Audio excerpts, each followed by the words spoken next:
আসসালামু আলাইকুম। সবাই কেমন আছেন? আশা করছি সবাই খুব ভালো আছেন। আমিও আলহামদুলিল্লাহ ভালো আছি। চলে আসলাম আরেকটি নতুন ব্লগ নিয়ে। আশা করছি সবাই একটা লাইক দিয়ে শুরু থেকে শেষ পর্যন্ত দেখবেন। ইয়াসিনের স্কুল ছুটি হয়ে গেছে। স্কুল থেকে ইয়াসিন আসার সময় বলতেছিল যে সমোচা খাবে। তো সবার জন্যই নিয়ে আসলাম। এখন ইয়াসিন আর আমি খেয়ে নিব। আর ওর ভাই বোনেরটা রেখে দিব, ওরা আসলে খাবে।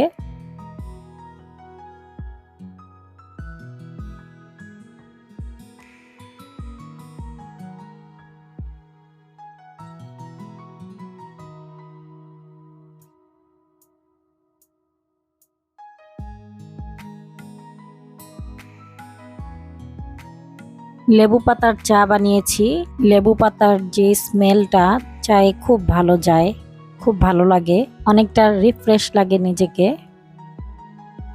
এখন ইয়াসিনকে পড়তে দিয়ে আসবো।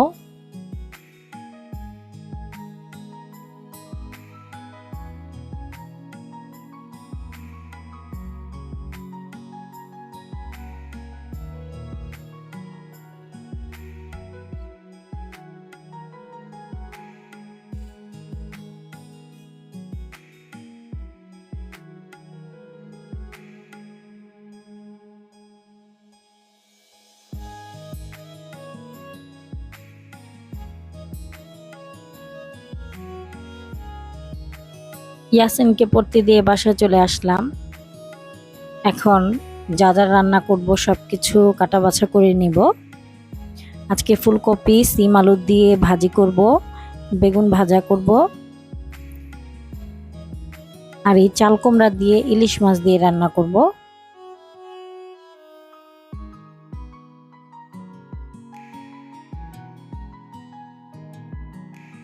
কাটাকাটি করে নেই। ইয়াসিনকে পড়তে দিয়ে সব রান্নাবান্না শেষ করতে হবে। রান্নাবান্না শেষ করে ওকে আবার আনতে যেতে হয়, এজন্য আমি ওকে আনার আগেই রান্নাটা শেষ করার চেষ্টা করি।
সবজি কাটাকাটি শেষ, এখন ইলিশ মাছ কেটে নিব।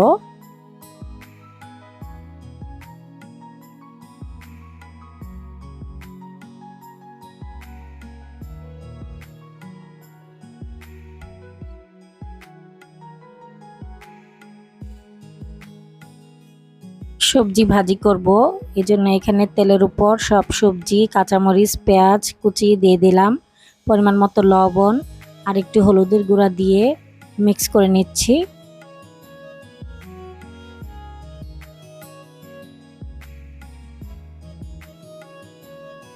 মাঝে আরো 2বার আমি নেড়ে দিয়েছি। এখন ভাজিটা হয়ে গেছে, নামানোর আগে ধনিয়া পাতা কুচি দিয়ে দিলাম।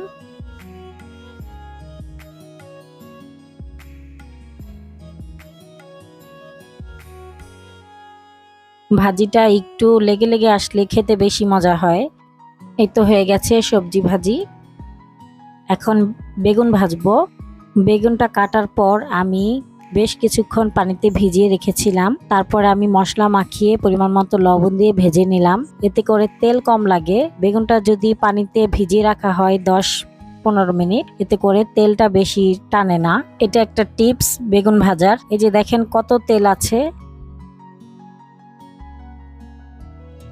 এখন আমি ওই তেলেই ইলিশ মাছ ভেজে নিব হালকা করে।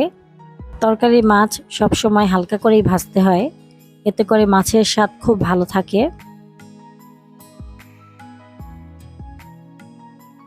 যে পাতিলে রান্না করব সেখানে আমি ইলিশ ভাজার তেলটা দিয়ে দিলাম, আরও কিছুটা তেল দিয়ে দিলাম, তারপর পেঁয়াজ কুচি দিয়ে দিলাম, পরিমাণ মতো লবণ দিয়ে দিলাম।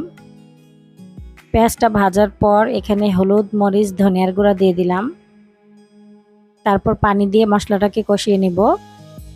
ইলিশ মাছের তরকারিতে আদা রসুন বাটা আর জিরার গুঁড়া দিব না। মশলাটা কষানো হয়ে গেছে, এখন আমি চাল কুমড়াটা দিয়ে দিলাম। চাল কুমড়াটাকেও আমি মশলার সাথে কষাবো ঢেকে দিয়ে।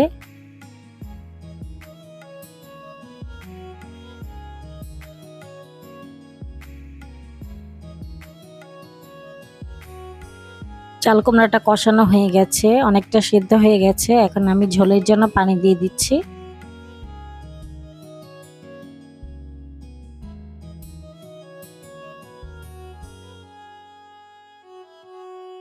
এখন আমি ভেজে রাখা মাছগুলো দিয়ে দিলাম,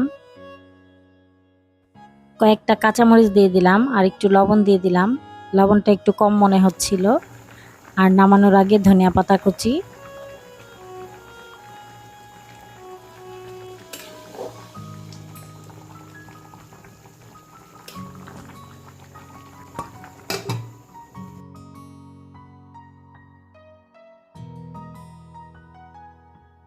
এর মাঝে আমি ইয়াসিনকে আর আমার বড় ছেলেকে নিয়ে এসেছি, মেয়েও এসেছে। এখন আমরা সবাই মিলে খাবার খেয়ে নিব।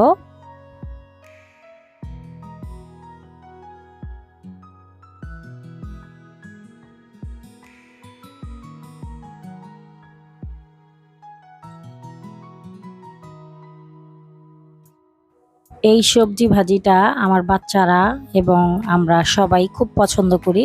এই সবজি ভাজি দিয়ে 1 প্লেট ভাত খেতে পারে আমার বাচ্চারা, মানে খুব মাখো মাখো হয় এই সবজি ভাজিটা ফুলকপি দেওয়ার কারণে। আলহামদুলিল্লাহ সবকিছুই খুব ভালো হয়েছিল। আর চাল কুমড়াটা খুব ভালো ছিল, একদম গলে গেছে মমের মতো। ইলিশ মাছের তো কথাই নেই। সন্ধ্যা থেকে অনেকক্ষণ ওয়েট করছি, কারেন্ট এখনো আসছে না।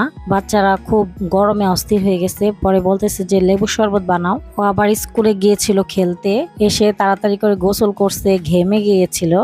পরে লেবু শরবত বানিয়ে দিলাম, ফল কেটে দিলাম। ভিডিওটি ভালো লাগলে প্লিজ একটি লাইক দিবেন। আজকের মতো ভিডিওটি এ পর্যন্তই। আবার চলে আসবো নতুন একটি ব্লগ নিয়ে। সে পর্যন্ত সবাই ভালো থাকবেন। আল্লাহ হাফেজ।